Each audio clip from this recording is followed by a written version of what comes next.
પ્રસ્તુત છે 29 એપ્રિલનું current affairs જે વિપુલ સર દ્વારા તૈયાર કરવામાં આવ્યું છે. સ્પર્ધાત્મક પરીક્ષાઓની તૈયારી કરતા તમામ વિદ્યાર્થી મિત્રોનું આજના સેશનમાં હાર્દિક સ્વાગત છે. આવનારી પરીક્ષાઓમાં શ્રેષ્ઠ પરિણામ લાવવા માટે કરંટ અફેર્સનું સચોટ અને ઊંડું જ્ઞાન હોવું અત્યંત જરૂરી છે. તો ચાલો સંપૂર્ણ ધ્યાન અને એકાગ્રતા સાથે આજના મહત્વપૂર્ણ પ્રશ્નો અને તેની સમજૂતીની શરૂઆત કરીએ. શરૂઆત કરીએ આજના પહેલા પ્રશ્નથી. પ્રશ્ન 1. તાજેતરમાં પ્રકાશિત SIPRI રિપોર્ટ 2025 અનુસાર વૈશ્વિક સૈન્ય ખર્ચની બાબતમાં ભારત કયા સ્થાને છે? જેના વિકલ્પો છે A. ત્રીજા, B. ચોથા, C. પાંચમા, D. છઠ્ઠા. તમે તમારો જવાબ વિચારી શકો છો અને સાચો જવાબ છે વિકલ્પ C. પાંચમા. આ અંગેની સમજૂતી વિગતે જોઈએ તો SIPRIના રિપોર્ટ મુજબ ભારતે 2025માં પોતાની સેના પર કુલ $92.1 બિલિયન ખર્ચ કર્યો છે. આ યાદીમાં અમેરિકા પ્રથમ સ્થાને, ચીન બીજા, રશિયા ત્રીજા અને જર્મની ચોથા સ્થાને છે. પાછલા વર્ષની સરખામણીમાં ભારતના સંરક્ષણ ખર્ચમાં 8.9%નો વધારો નોંધાયો છે. પરીક્ષા માટે એક રસપ્રદ હકીકત એ પણ નોંધવી કે યુક્રેન પછી ભારત વિશ્વનો બીજો સૌથી મોટો હથિયાર આયાતકાર દેશ છે. સંરક્ષણ ક્ષેત્રની આ માહિતી બાદ હવે વાત કરીએ ભારતના એક મહત્વપૂર્ણ રાજ્યની. પ્રશ્ન 2. કયા રાજ્યે તાજેતરમાં પોતાની સ્થાપનાના 50 વર્ષ પૂર્ણ થવા નિમિત્તે સુવર્ણ જયંતિ સમારોહનું આયોજન કર્યું? આ માટેના વિકલ્પો છે A. Goa, B. Sikkim, C. Assam, D. Tripura. સાચો જવાબ વિચારો. અહીં સાચો જવાબ છે વિકલ્પ B. સિક્કિમ. આ ઐતિહાસિક ઘટના વિશે સમજૂતી મેળવીએ તો સિક્કિમની સ્થાપના 16 મે 1975ના રોજ થઈ હતી અને તે ભારતનું 22મું રાજ્ય બન્યું હતું. વડાપ્રધાન નરેન્દ્ર મોદીએ ગંગટોકમાં આ સુવર્ણ જયંતિ સમારોહના સમાપનમાં હાજરી આપી અને 4000 કરોડ રૂપિયાની યોજનાઓનું ઉદ્ઘાટન કર્યું. ખાસ યાદ રાખવા જેવી બાબત એ છે કે બંધારણના 36મા સુધારા દ્વારા સિક્કિમને પૂર્ણ રાજ્યનો દરજ્જો મળ્યો હતો. અન્ય એક મહત્વની બાબત એ પણ છે કે સિક્કિમ વિશ્વનું પ્રથમ અને એકમાત્ર 100% ઓર્ગેનિક ખેતી કરતું રાજ્ય છે. હવે આગળ વધીએ ત્રીજા પ્રશ્ન તરફ. પ્રશ્ન 3. આંધ્રપ્રદેશના કયા શહેરમાં ગૂગલના ભારતના સૌથી મોટા AI ડેટા સેન્ટર ક્લસ્ટરનો શિલાન્યાસ કરવામાં આવ્યો છે? વિકલ્પો આ મુજબ છે. A. Amravati, B. Visakhapatnam, C. Kurnool, D. Tirupati. સાચો જવાબ વિચારી લો. સાચો જવાબ છે વિકલ્પ B. વિશાખાપટ્ટનમ. વિગતે સમજૂતી મેળવીએ તો આંધ્રપ્રદેશના મુખ્યમંત્રી N. ચંદ્રબાબુ નાયડુએ આ પ્રોજેક્ટનો શિલાન્યાસ કર્યો હતો. આ ગૂગલ અને અદાણી કોનેક્સનું એક સંયુક્ત સાહસ છે જે 601 એકર જમીનમાં ફેલાયેલું છે અને તેની ક્ષમતા 1 ગીગાવોટ જેટલી છે. નોંધનીય છે કે અહીં રિલાયન્સ ઇન્ડસ્ટ્રીઝ પણ પોતાનું ડેટા સેન્ટર બનાવી રહી છે. ડેટા સેન્ટર હજારો કોમ્પ્યુટર સર્વર્સનું એક મોટું ઘર હોય છે જેને સતત ઠંડા રાખવા જંગી વીજળી અને અત્યાધુનિક કુલિંગ સિસ્ટમ વપરાય છે. ટેકનોલોજી બાદ હવે કલા અને સંસ્કૃતિ ક્ષેત્ર તરફ નજર કરીએ. પ્રશ્ન 4. 13મા સૂર્યોત્સના નેશનલ મ્યુઝિક એવોર્ડમાં કયા દિગ્ગજ કલાકારોને લાઇફટાઇમ અચીવમેન્ટ એવોર્ડથી સન્માનિત કરાયા? વિકલ્પો છે A. સુમિત્રા ગુહા અને લક્ષ્મણ કૃષ્ણરાવ પંડિત, B. લતા મંગેશકર અને AR રહેમાન, C. પંડિત જસરાજ અને ઝાકિર હુસેન, D. કૈલાશ ખેર અને શંકર મહાદેવન. જવાબ માટે થોડો સમય લો. આ પ્રશ્નનો સાચો જવાબ છે વિકલ્પ A. સુમિત્રા ગુહા અને લક્ષ્મણ કૃષ્ણરાવ પંડિત. આની સમજૂતી જોઈએ. આ એવોર્ડ ભારતીય શાસ્ત્રીય સંગીતને પ્રોત્સાહન આપવાના હેતુથી લોકમત મીડિયા ગ્રુપ દ્વારા આપવામાં આવે છે. મહારાષ્ટ્ર ખાતે આ સન્માન અર્પણ કરવામાં આવ્યો હતો. પશ્ચિમ બંગાળના સુમિત્રા ગુહા અને મહારાષ્ટ્રના લક્ષ્મણ કૃષ્ણરાવ પંડિતને તેમના આજીવન બહુમૂલ્ય યોગદાન બદલ સન્માનિત કરાયા છે. વધુમાં જણાવી દઈએ કે સુમિત્રા ગુહાને વર્ષ 2010માં સંગીત ક્ષેત્રે તેમના પ્રદાન માટે પદ્મશ્રી પુરસ્કારથી પણ નવાજવામાં આવ્યા હતા. વૈશ્વિક આરોગ્ય ક્ષેત્રે એક મોટા સમાચાર સાથે આગળના પ્રશ્ન પર જઈએ. પ્રશ્ન 5. WHOએ નવજાત શિશુઓ માટે કઈ પહેલી મેલેરિયારોધી દવાને પ્રી ક્વોલિફિકેશન મંજૂરી આપી છે? જેના વિકલ્પો છે A. Paracetamol, B. આર્ટેમિથર લ્યુમેફેન્ટ્રીન, C. હાઇડ્રોક્સીક્લોરોક્વિન, D. Penicillin. સાચો વિકલ્પ વિચારી જુઓ. સાચો જવાબ છે વિકલ્પ B. આર્ટેમિથર લ્યુમેફેન્ટ્રીન. આ દવાની સમજૂતી અત્યંત મહત્વની છે. અત્યાર સુધી બાળકોને વયસ્કોની એટલે કે મોટાઓની દવા અપાતી હોવાથી ઓવરડોઝનું ગંભીર જોખમ રહેતું હતું, પરંતુ આ નવી દવા ખાસ 2 થી 5 કિલો વજન ધરાવતા નવજાત બાળકો માટે જ તૈયાર કરવામાં આવી છે. WHOની પ્રી ક્વોલિફિકેશન મંજૂરીનો અર્થ એ છે કે વિશ્વનું કોઈપણ દેશ આ દવાનો હવે સીધો ઉપયોગ કરી શકશે. વિશ્વના કુલ 95% મેલેરિયા કેસ એકલા આફ્રિકન ખંડમાં જ જોવા મળે છે, અને આપણે જાણીએ છીએ તેમ 25 એપ્રિલ વર્લ્ડ મેલેરિયા ડે તરીકે ઉજવાય છે. પ્રશ્ન 6. સ્વાસ્થ્ય મંત્રાલય દ્વારા અગ્નિ સુરક્ષા સપ્તાહ 2026નું આયોજન ક્યારે કરવામાં આવશે? વિકલ્પો છે: A. 1 થી 7 એપ્રિલ, B. 14 થી 20 એપ્રિલ, C. 4 થી 10 મે, D. 10 થી 15 જૂન. સાચો વિકલ્પ વિચારો. સાચો જવાબ છે વિકલ્પ C. 4 થી 10 મે. સમજૂતીમાં જોઈએ તો હેલ્થ મિનિસ્ટ્રી અને હોમ મિનિસ્ટ્રી દ્વારા સંયુક્ત રૂપે આ સપ્તાહ ઉજવવામાં આવશે, જેનો મુખ્ય ઉદ્દેશ હોસ્પિટલો અને અન્ય સ્થળોએ આગની ઘટનાઓ રોકવી, ઇમરજન્સીમાં ઝડપી પ્રતિભાવ આપવો અને મોક ડ્રિલ કરાવવાનો છે. આપણે યાદ રાખીશું કે વર્તમાન કેન્દ્રીય આરોગ્ય મંત્રી શ્રી જગત પ્રકાશ નડ્ડા એટલે કે JP નડ્ડા છે. પ્રશ્ન 7. લદ્દાખના ઉપરાજ્યપાલે કેન્દ્રશાસિત પ્રદેશમાં કેટલા નવા જિલ્લાઓના નિર્માણને મંજૂરી આપી છે? આ રહ્યા વિકલ્પો: A3, B4, C5, D7. જવાબ વિચારી લો. સાચો જવાબ છે વિકલ્પ C5. વહીવટી માળખાને લગતી આ અગત્યની સમજૂતી જોઈએ. અગાઉ લદ્દાખમાં માત્ર 2 જ જિલ્લા હતા, લેહ અને કારગિલ. હવે 5 નવા જિલ્લા બન્યા છે: નુબ્રા, શામ, ચાંગથાંગ, ઝાંસ્કર અને દ્રાસ. આમ આ 5 નવા જિલ્લા ઉમેરાતા લદ્દાખમાં હવે કુલ 7 જિલ્લા થઈ ગયા છે. ઉપરાજ્યપાલ વિનયકુમાર સક્સેનાએ આ નિર્ણય વહીવટી સરળતા માટે લીધો છે. ભૌગોલિક અને ઐતિહાસિક સંદર્ભ જોઈએ તો લદ્દાખ 31 ઓક્ટોબર 2019ના રોજ કેન્દ્રશાસિત પ્રદેશ બન્યો હતો, અને વિસ્તારની દૃષ્ટિએ તે ભારતનો સૌથી મોટો કેન્દ્રશાસિત પ્રદેશ છે. પ્રશ્ન 8. આંતરરાષ્ટ્રીય નૃત્ય દિવસ અથવા ઇન્ટરનેશનલ ડાન્સ ડે દર વર્ષે ક્યારે ઉજવવામાં આવે છે? વિકલ્પો છે: A. 25 April, B. 27 April, C. 29 April, D. 30 April. સાચો જવાબ વિચારો. અહીં સાચો જવાબ છે વિકલ્પ C. 29 એપ્રિલ. સમજૂતી પર ધ્યાન આપીએ. આ દિવસની ઉજવણી યુનેસ્કો દ્વારા વર્ષ 1982માં શરૂ કરવામાં આવી હતી.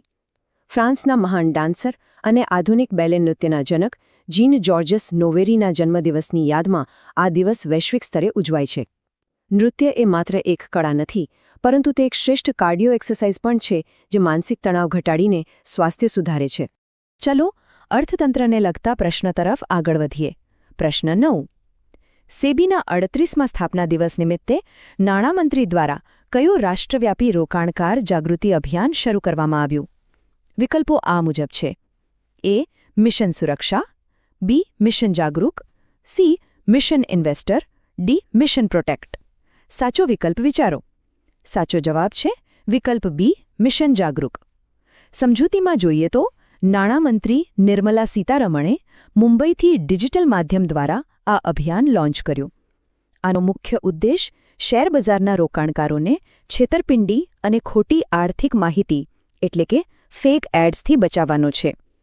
પરીક્ષા માટે આ ખૂબ અગત્યનું છે કે સેબીની સ્થાપના 12 એપ્રિલ 1988માં થઈ હતી અને 25 એપ્રિલ 1992ના રોજ તેને કાયદાકીય માન્યતા મળી હતી.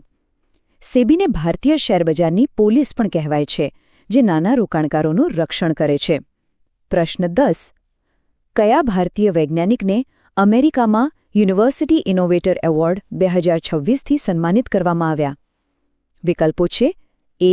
ડોક્ટર કે સિવન, B. ડોક્ટર શેખર સુમન બોરા, C. Doctor APJ Abdul Kalam, D. Doctor Raghunath Mashelkar. સાચો જવાબ વિચારી જુઓ. સાચો જવાબ છે વિકલ્પ B. ડોક્ટર શેખર સુમન બોરા. વિસ્તૃત સમજૂતી મુજબ આસામના વતની ડોક્ટર શેખર હાલ યુનિવર્સિટી ઓફ ટેક્સાસમાં રિસર્ચ સાયન્ટિસ્ટ તરીકે કાર્યરત છે. કૃષિ ક્ષેત્રે ઉત્પાદકતા વધારવા માટે આર્ટિફિશિયલ ઇન્ટેલિજન્સ અને ડ્રોન ટેકનોલોજીના ઉપયોગની તેમની અદ્ભુત શોધ માટે તેમને આ એવોર્ડ મળ્યો છે. ડોક્ટર બોરાની આ શોધથી ખેડૂતો ડ્રોનની મદદથી પાકનો રોગ અત્યંત સચોટ રીતે જાણી શકશે અને સમય બચાવી શકશે. આંતરરાષ્ટ્રીય દિવસોને લગતો મહત્વનો પ્રશ્ન. પ્રશ્ન 11. વિશ્વ કાર્યસ્થળ સુરક્ષા અને સ્વાસ્થ્ય દિવસ ક્યારે ઉજવવામાં આવ્યો? જેના વિકલ્પો છે: A. 24 April, B. 26 April, C. 28 April, D 30 April? તમારો જવાબ વિચારી લો. આ પ્રશ્નનો સાચો જવાબ છે વિકલ્પ સી 28 એપ્રિલ.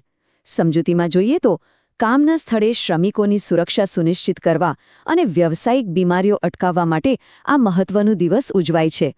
આંતરરાષ્ટ્રીય શ્રમ સંગઠન એટલે કે ILO દ્વારા આનું આયોજન કરવામાં આવે છે.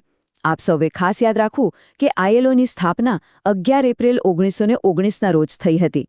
આ ઉપરાંત ILOનું મુખ્યાલય સ્વિટ્ઝરલેન્ડના જીનીવા શહેરમાં આવેલું છે. પ્રશ્ન 12. તાજેતરમાં ભારત અને કયા દેશ વચ્ચે મુક્ત વ્યાપાર કરાર એટલે કે FTA પર હસ્તાક્ષર થયા છે? વિકલ્પો છે A. Australia, B. New Zealand, C. Britain, D. Canada. સાચો જવાબ વિચારો. સાચો જવાબ છે વિકલ્પ B. ન્યૂઝીલેન્ડ. આર્થિક સંબંધોની દ્રષ્ટિએ આ ઐતિહાસિક કરારની સમજૂતી મેળવીએ. અગાઉ ભારત અને UK વચ્ચે FTA થયો હતો અને હવે ન્યૂઝીલેન્ડ સાથે આ કરાર થયો છે. આનાથી ભારતીય નિકાસકારોને ન્યૂઝીલેન્ડના બજારમાં 100% ડ્યુટી ફ્રી એટલે કે શુલ્ક મુક્ત પ્રવેશ મળશે. ન્યૂઝીલેન્ડની રાજધાની વેલિંગ્ટન છે અને ચલણ ન્યૂઝીલેન્ડ ડોલર છે. એક નવીનતમ માહિતી એ છે કે ન્યૂઝીલેન્ડ એવો પ્રથમ દેશ બની રહ્યો છે જે 16 વર્ષથી ઓછી ઉંમરના બાળકો માટે સોશિયલ મીડિયા પર પ્રતિબંધ લગાવવાની તૈયારી કરી રહ્યો છે. પ્રશ્ન 13. Steel authority of India limited એટલે કે સેલના નવા મુખ્ય સતર્કતા અધિકારી તરીકે કોની નિમણૂક કરાઈ? આ રહ્યા વિકલ્પો. A. Dilip Kumar, B. Sanjay જમુઆર, C. Ashok Kumar લાહિડી, D. Rishikesh Roy. સાચો વિકલ્પ વિચારો. અહીં સાચો જવાબ છે વિકલ્પ A. દિલીપ કુમાર. નિમણૂકની સમજૂતી જોઈએ. દિલીપ કુમાર ભારતની સૌથી મોટી સ્ટીલ કંપની સેલની સુરક્ષા અને પારદર્શિતા સંભાળશે. તાજેતરની અન્ય એક અગત્યની નિમણૂક વિશે વાત કરીએ તો નીતિ આયોગના નવા ઉપાધ્યક્ષ તરીકે અશોક કુમાર લાહિડીની નિમણૂક થઈ છે. આપણે એ પણ ધ્યાનમાં રાખવું કે સેલ એ ભારત સરકારના સ્ટીલ મંત્રાલય હેઠળ કામ કરતી એક પ્રતિષ્ઠિત મહારત્ન કંપની છે. કોર્પોરેટ જગતની આ નિમણૂક બાદ હવે રમતગમતની દુનિયાના એક મોટા રેકોર્ડ પર નજર કરીએ. પ્રશ્ન 14. IPLના ઇતિહાસમાં 9000 રન બનાવનાર પ્રથમ અને એકમાત્ર બેટ્સમેન કોણ બન્યા છે? વિકલ્પો છે A. MS Dhoni, B. Rohit Sharma, C. Shikhar Dhawan, D. Virat Kohli. જવાબ વિચારી લો. સાચો જવાબ છે વિકલ્પ D. વિરાટ કોહલી. સમજૂતીમાં જોઈએ તો કિંગ કોહલીએ IPLમાં 9000 રનનો જાદુઈ આંકડો પાર કરીને નવો ઇતિહાસ રચ્યો છે. બીજા નંબરે રોહિત શર્મા છે જેમના આશરે 7183 રન છે જે વિરાટ કરતાં ઘણા પાછળ છે. નોંધનીય છે કે IPLમાં 800 બાઉન્ડ્રી મારવાનો અને રન ચેસ કરતી વખતે 4000 રન બનાવવાનો અનોખો રેકોર્ડ પણ વિરાટના નામે જ છે. વિરાટ કોહલી IPLની શરૂઆતથી એટલે કે વર્ષ 2008થી આજ સુધી માત્ર એક જ ફ્રેન્ચાઇઝી RCB માટે રમનાર એકમાત્ર ખેલાડી છે. રમતગમતના વધુ એક પ્રશ્ન તરફ આગળ વધીએ. પ્રશ્ન 15. તાજેતરમાં બેડમિન્ટનની પ્રતિષ્ઠિત ટૂર્નામેન્ટ થોમસ એન્ડ ઉવેર કપ 2026નું ઉદ્ઘાટન કયા દેશમાં કરવામાં આવ્યું? વિકલ્પો છે A. Denmark, B. Bharat, C. ચીન, D. જાપાન. તમારો જવાબ વિચારો. સાચો જવાબ છે વિકલ્પ A. ડેનમાર્ક. સમજૂતી જોઈએ તો આંતરરાષ્ટ્રીય સ્તરે થોમસ કપ પુરુષો માટે અને ઉબેર કપ મહિલાઓ માટે વિશ્વની સૌથી મોટી બેડમિન્ટન ટૂર્નામેન્ટ્સ ગણાય છે. ડેનમાર્કની રાજધાની કોપનહેગન છે અને તેના વડાપ્રધાન મેટે ફ્રેડરિક્સન છે. એક આશ્ચર્યજનક બાબત એ છે કે ડેનમાર્ક વિશ્વનો પ્રથમ એવો દેશ બન્યો છે જેણે તાજેતરમાં પોતાની પરંપરાગત પોસ્ટલ એટલે કે ટપાલ સેવાનો સંપૂર્ણપણે અંત આણ્યો છે. પ્રશ્ન 16. મહારાષ્ટ્ર રાજ્ય માર્ગ પરિવહન નિગમ એટલે કે MSRTCના નવા બ્રેન્ડ એમ્બેસેડર તરીકે કોની નિમણૂક કરાઈ? વિકલ્પો છે A. સચિન તેંડુલકર, B. રિતેશ અને જનેલિયા દેશમુખ, C. અમિતાભ બચ્ચન, D. અજય દેવગન. સાચો વિકલ્પ વિચારી જુઓ. સાચો જવાબ છે વિકલ્પ B. રિતેશ દેશમુખ અને જનેલિયા દેશમુખ.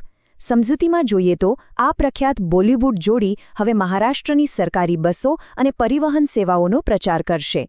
આ નિમણૂક ઉપરાંત તાજેતરમાં જ જસપ્રીત બુમરાહને યુનિક્લો બ્રેન્ડના અને મહેન્દ્રસિંહ ધોનીને ભીમ એપના એમ્બેસેડર પણ બનાવાયા છે જે સ્પર્ધાત્મક પરીક્ષાઓ માટે ઉપયોગી માહિતી છે. વધુમાં વર્ષ 2027ની વસ્તી ગણતરી માટે પ્રખ્યાત સેન્ડ આર્ટિસ્ટ સુદર્શન પટનાયકને બ્રેન્ડ એમ્બેસેડર બનાવવામાં આવ્યા છે. પ્રશ્ન 17. કયા રાજ્યની સરકારી શાળાઓના 21 દિવ્યાંગ બાળકોએ માઉન્ટ એવરેસ્ટ બેઝ કેમ્પ સુધી ટ્રેકિંગ પૂર્ણ કર્યું? વિકલ્પો નીચે મુજબ છે. A. Uttarakhand, B. Andhra Pradesh, C. Sikkim, D. Himachal Pradesh. જવાબ વિચારી લો. અહીં સાચો જવાબ છે વિકલ્પ બી આંધ્રપ્રદેશ. આ પ્રેરણાદાયી ઘટનાની સમજૂતી જોઈએ. આંધ્રપ્રદેશના આ દિવ્યાંગ વિદ્યાર્થીઓએ અદમ્ય સાહસ બતાવીને એક ખરેખર ઐતિહાસિક રેકોર્ડ નોંધાવ્યો છે. આંધ્રપ્રદેશ સરકાર દ્વારા આ માટે દિવ્યાંગ શક્તિ યોજના પણ ચલાવવામાં આવે છે. આ ઉપરાંત આંધ્રપ્રદેશે બીજા અને ત્રીજા બાળકના જન્મ પર 25,000 રૂપિયાની આર્થિક સહાયની પણ જાહેરાત કરી છે. કૃષિની દ્રષ્ટિએ જોઈએ તો આંધ્રપ્રદેશ ભારતનું ફળોનું અને ખાસ કરીને કેળાનું સૌથી મોટું ઉત્પાદક રાજ્ય છે. હવે પ્રાદેશિક સમાચારથી આગળ વધીને આંતરરાષ્ટ્રીય ભૂ-રાજકારણના એક ગંભીર નિર્ણય વિશે વાત કરીએ. પ્રશ્ન 18. તાજેતરમાં કયા દેશે ઓઇલ ઉત્પાદક દેશોના સંગઠન ઓપેકમાંથી અલગ થવાની જાહેરાત કરી છે? વિકલ્પો છે એ ઈરાન, બી સાઉદી અરેબિયા, સી યુએઈ એટલે કે સંયુક્ત અરબ અમીરાત, ડી કુવૈત. તમારો જવાબ વિચારો. સાચો જવાબ છે વિકલ્પ સી સંયુક્ત અરબ અમીરાત અથવા યુએઈ. સમજૂતીમાં જોઈએ તો અત્યાર સુધી ઓપેકમાં 12 સભ્ય દેશો હતા, પરંતુ હવે યુએઈએ આ સંગઠન છોડવાનો એક ઐતિહાસિક અને મોટો નિર્ણય લીધો છે. વેપારની દ્રષ્ટિએ યુએઈ ભારતનો બીજો સૌથી મોટો એલએનજી સપ્લાયર દેશ બની ગયો છે. પર્યાવરણ અને વિકાસના સંદર્ભમાં એ પણ નોંધનીય છે કે દુનિયાનો પ્રથમ 100% નેટ ઝીરો એટલે કે સંપૂર્ણ પ્રદૂષણ મુક્ત સિટી બનાવવા માટે યુએઈ અને ભારતના તેલંગાણા રાજ્ય વચ્ચે કરાર થયા છે. વિજ્ઞાન અને ટેકનોલોજીનો એક રસપ્રદ પ્રશ્ન. પ્રશ્ન 19. ડાર્ક મેટરના રહસ્યો ઉકેલવા માટે રોમન સ્પેસ ટેલિસ્કોપ કઈ સ્પેસ એજન્સી દ્વારા લોન્ચ થશે? આ રહ્યા વિકલ્પો: એ આઈએસઆરઓ, બી જેક્સા, સી ઈએસએ, ડી નાસા. સાચો જવાબ વિચારી જુઓ. સાચો જવાબ છે વિકલ્પ ડી નાસા. આની સમજૂતી જોઈએ. બ્રહ્માંડનો મોટો ભાગ ડાર્ક મેટર અને ડાર્ક એનર્જીથી બનેલો છે, જેને સામાન્ય આંખે જોઈ શકાતો નથી. અમેરિકાની સ્પેસ એજન્સી નાસા આ અદૃશ્ય રહસ્યો જાણવા આ અત્યાધુનિક રોમન સ્પેસ ટેલિસ્કોપ લોન્ચ કરશે. એક અત્યંત રોચક તથ્ય એ છે કે નાસાની સ્થાપના વર્ષ 1958માં થઈ હતી અને બરાબર એ જ વર્ષે ભારતમાં સંરક્ષણ સંશોધન સંસ્થા એટલે કે ડીઆરડીઓની પણ સ્થાપના થઈ હતી. આમ બંને સંસ્થાઓની સ્થાપનાનું વર્ષ સરખું છે. અવકાશ વિજ્ઞાનની આ સિદ્ધિઓ વચ્ચે આપણે કલાક્ષેત્રે થયેલી એક મોટી ખોટની પણ નોંધ લેવી રહી. પ્રશ્ન 20. 83 વર્ષની વયે સ્વર્ગવાસ પામેલા શ્રી રઘુરાયનો સંબંધ કયા ક્ષેત્ર સાથે હતો? વિકલ્પો છે એ પત્રકારત્વ, બી ફોટોગ્રાફી, સી સંગીત, ડી ચિત્રકળા. જવાબ વિચારી લો. સાચો જવાબ છે વિકલ્પ બી ફોટોગ્રાફી. સમજૂતીમાં જોઈએ તો શ્રી રઘુરાય ભારતના સૌથી પ્રખ્યાત અને આંતરરાષ્ટ્રીય સ્તરે સન્માનિત ફોટો જર્નલિસ્ટ હતા. તેમણે ભારતના અનેક ઐતિહાસિક અને સામાજિક બદલાવોને પોતાના કેમેરામાં અદ્ભુત રીતે કેદ કર્યા હતા. ભોપાલ ગેસ દુર્ઘટના અને મધર ટેરેસાના તેમના દ્વારા ખેંચાયેલા બ્લેક એન્ડ વ્હાઇટ ફોટોગ્રાફ્સ આખી દુનિયામાં અત્યંત પ્રખ્યાત થયા હતા. પ્રશ્ન 21. કૈરોમાં યોજાયેલ આઈએસએસએફ જુનિયર વર્લ્ડ કપ 2026ની મેડલ ટેલીમાં કયા દેશોએ પ્રથમ સ્થાન પ્રાપ્ત કર્યું?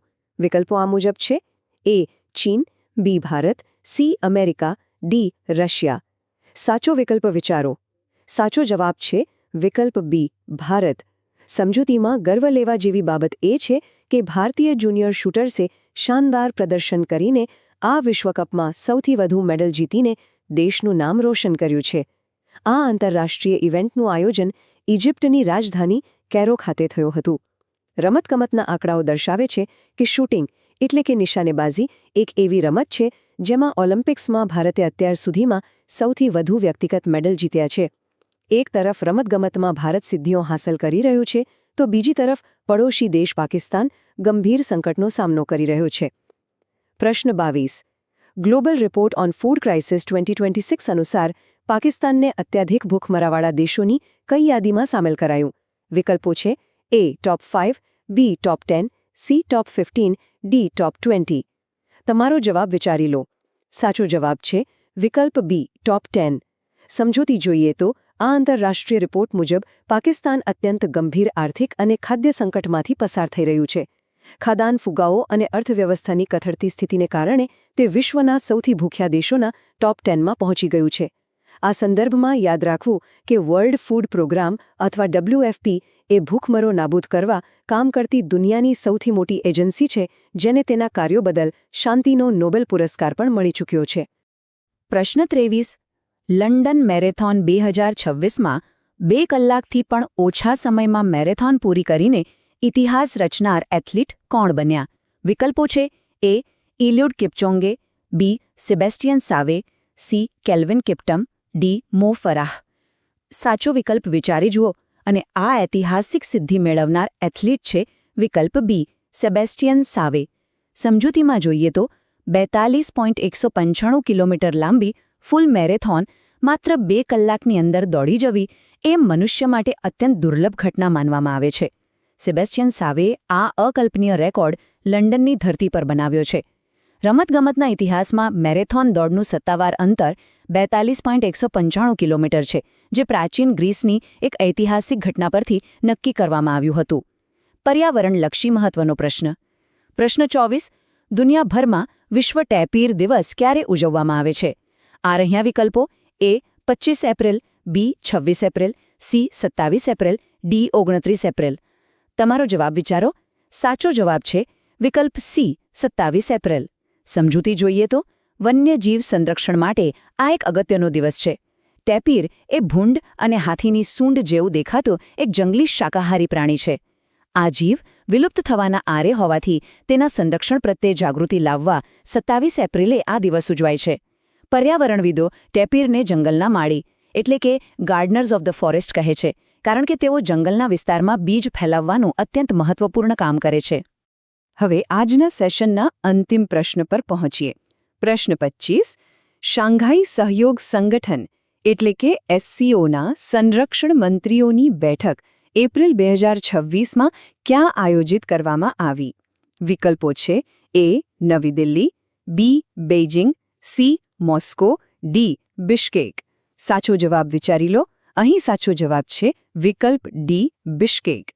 આ બેઠકની વિસ્તૃત સમજૂતી જોઈએ તો બિશ્કેક એ મધ્ય એશિયાઈ દેશ કિર્ગિસ્તાનની રાજધાની છે. SCO સભ્ય દેશો વચ્ચે સૈન્ય સહયોગ, આતંકવાદ વિરોધી રણનીતિ અને પ્રાદેશિક સુરક્ષા જેવા ગંભીર મુદ્દાઓ પર આ બેઠકમાં ચર્ચા થઈ હતી. આંતરરાષ્ટ્રીય સંગઠનોના સંદર્ભમાં યાદ રાખવા જેવું છે કે ભારત અને પાકિસ્તાન બંને વર્ષ 2017માં એકસાથે SCOના પૂર્ણ સભ્ય એટલે કે ફૂલ મેમ્બર્સ બન્યા હતા. આજના સેશનની સમાપ્તિ આજના સુવિચારથી કરીએ. સફળતા કોઈ ચમત્કાર નથી, તે વિદ્યાર્થીઓની દૈનિક મહેનત અને કરંટ અફેર્સ સાથેના સતત અપડેટનું પરિણામ છે. તો મિત્રો, વાંચતા રહો અને આગળ વધતા રહો.